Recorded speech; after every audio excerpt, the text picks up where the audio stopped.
ये मेरे पेशेंट हैं, पेशेंट के अटेंडेंट हैं, पेशेंट के पति हैं। अब थोड़ा सा आप और नज़दीक आ जाओ। जब आप चारों तरफ को भटक रहे थे और परेशानी जो थी, क्या थी परेशानी इनको, जब आप इनको डॉक्टर के पास ले गए थे और सीधे डायरेक्ट बिना पूछे आपसे और उन्होंने डायलिसिस कर दिया था बिना। वो तो क्या है, इसकी कंडीशन ऐसी थी, सोच ना रही थी, हाँ। दमा चढ़ रहा था, तो उन्होंने तो बोले डायलिसिस होगा। हाँ। तो मैंने पहले तो जेन्युइन पेशाब रुक गया था। पेशाब रुक गया था। हाँ। पेशाब रुक गया था, मतलब दम छड़ रही था, आंखें निकल आई। हाँ क्या हाँ करूं? हाँ हाँ। वो डॉक्टर बोला भाई इसका तो डायलिसिस होगा, और वो करोगे। तुरंत ही डायलिसिस कर दिया आपसे, एक सिग्नेचर वगैरह करवा के और डायलिसिस डायलिसिस थोड़ी देर के लिए ठीक हुई। फिर उसके बाद उन्होंने कहा कि भाई लगातार रोज रोज ही होगा। हाँ भाई 15 दिन बाद में फिर बोले ये निकला, लाइन दिखाएंगे। लाइन निकला, जांच होती है वहाँ, तो जांच कराने गए तो बोले भैया ये तो इसका क्रिएटिन बढ़ गया। हाँ। तो फिर डायलिसिस होगा। हाँ हाँ। तो मैंने कहा साहब डायलिसिस पहले कितना था?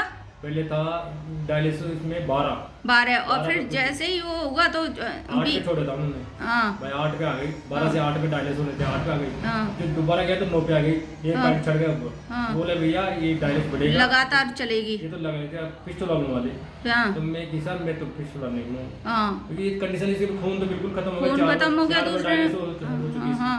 और खून की कमी की वजह से वैसे भी चला फिरा नहीं जा रहा था, बिल्कुल पीली कमजोर आंखें हो गई थी इसकी। बिल्कुल पीली आ गई, आगे मतलब हाथ नहीं बढ़ रही, चला ही नहीं जा रहा था। हाँ। हाथ पकड़ के फिर चला वहाँ से आपने ले आए आप निकाल के। वहाँ से फिर मैं घर ले आया।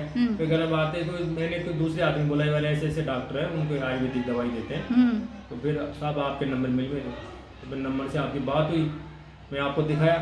और उस टाइम तो इसके डायलिसिस के नज़दीक थी, मतलब क्रिएटिन 9 से आसपास चले गए। हाँ। तो उस टाइम क्रिएटिन ये मानो कि डायलिसिस होता। हाँ। तो आपने दवाई दी, हाँ। दवाई दी, उस दिन से 3.5-4 महीने से डायलिसिस पे अब तक पेशाब भी ठीक आ गया, पेशाब भी चल दम रहा है। भी नहीं फूल रहा है और सब कुछ तकरीबन बिल्कुल, ठीक है। बिल्कुल, सब ये ऐसे कि मान लो आप पहले की जिंदगी है ना, हाँ। वैसे नॉर्मल चल रही है। नॉर्मल हो गई। हाँ। मैं आपसे कहलवाना चाहती हूँ, वो ये कहलवाना चाहती हूँ, हाथ जोड़ के उन सब लोगों से निवेदन करो जो डायलिसिस के लिए भीड़ लगा के एसएमएस में जा रहे हैं और अपने अपने परिवार के जीवन को नरक बना रहे हैं। तो उन लोगों को कहो कि यहाँ आओ और एक बार ज़रूर यहाँ आके मिलो, सेवा का अवसर प्रदान करो, जिससे कि तुम्हारी सेवा होगी। भाई तुम्हारे ही नरक का जीवन जो है ना वो बचेगा। अब वहाँ किडनी फेलियर में किडनी ट्रांसप्लांट करवा रहे हैं, 32 लाख रुपए दे रहे हैं, क्यों दे रहे हैं भाई? तो 32 लाख तो नहीं लगेंगे, उससे कम से कम चौथाई हिस्से में ही अगर आपका कोई उपचार बढ़िया होता है तो अच्छी बात है। सही बात है साहब। तो फेफड़ों के कैंसर का भी उपचार है, लिवर के कैंसर का भी उपचार है, हेपेटाइटिस ए और हेपेटाइटिस बी का भी उपचार है, ब्रेन ट्यूमर का भी उपचार। हमने कितने लोगों को फ़ायदा पहुंचाया है आज तक। और दवाइयाँ जो हैं, स्टार्टिंग की जो दवाई होती है फिर उसके अनुसार जो भी सुधार होता रहता है, उसके बाद कम भी हो जाती है दवाई। जीवन भर दवाइयाँ नहीं चलती। सही बात है, ये बात 4 महीने में कमी हुई मेरी, तो देखो बड़ी तो नहीं था। हाँ।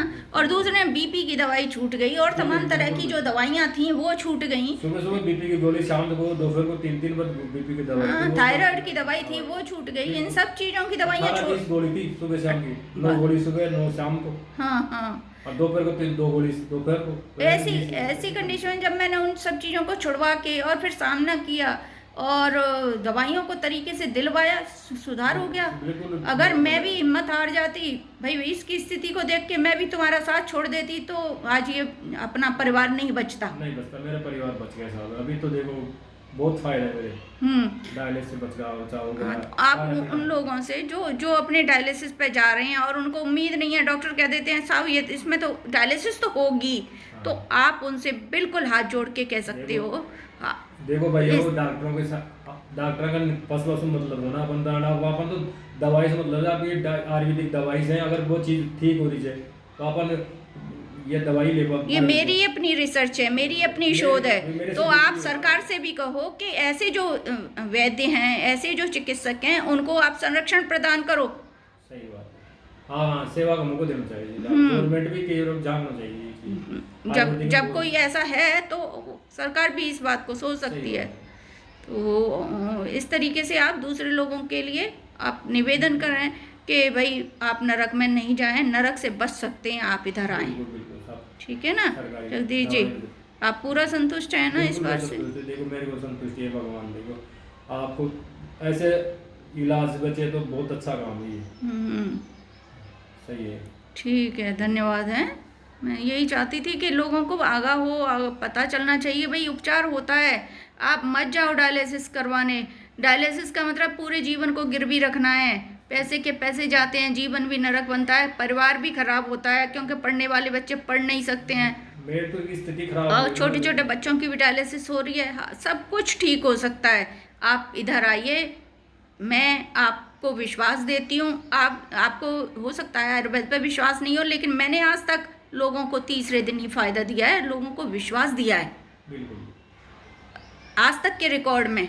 और इसीलिए लोग मेरा नाम सुन के दूर दूर से आ जाते हैं। ठीक है ना? ठीक है सर। आप भी किसी से सुन के ही आए ना? मैं तो आपको जानती नहीं ना, कोई एडवर्टाइजमेंट है मेरा ना किसी कुछ। ने मिलने वाले ने बताया वैसे ऐसे डॉक्टर साहब है। मैं भी ठीक हुआ, वो भी किडनी फेलियर का पेशेंट था, आज उसको 4 साल होने जा रहे हाँ, हैं, वो तो भी वो ठीक हो गया और अभी तक ठीक है, अपना काम धंधा कर रहा है, सब कुछ बढ़िया, उसका परिवार बचा है। सही बात है। ये है। और वो यहीं सब आसपास के ही लोग हैं, आसपास। जयपुर के। सही तो बात है। मैं चाहती हूँ कि सब लोगों को, इस देशवासियों को, सबको ये पता चले कि डायलिसिस छूट सकती है। छूट सकती आप है। इधर आओ, अनावश्यक वहाँ नरक में मत जाओ। ठीक सही है ना? ठीक है। धन्यवाद जगदीश जी।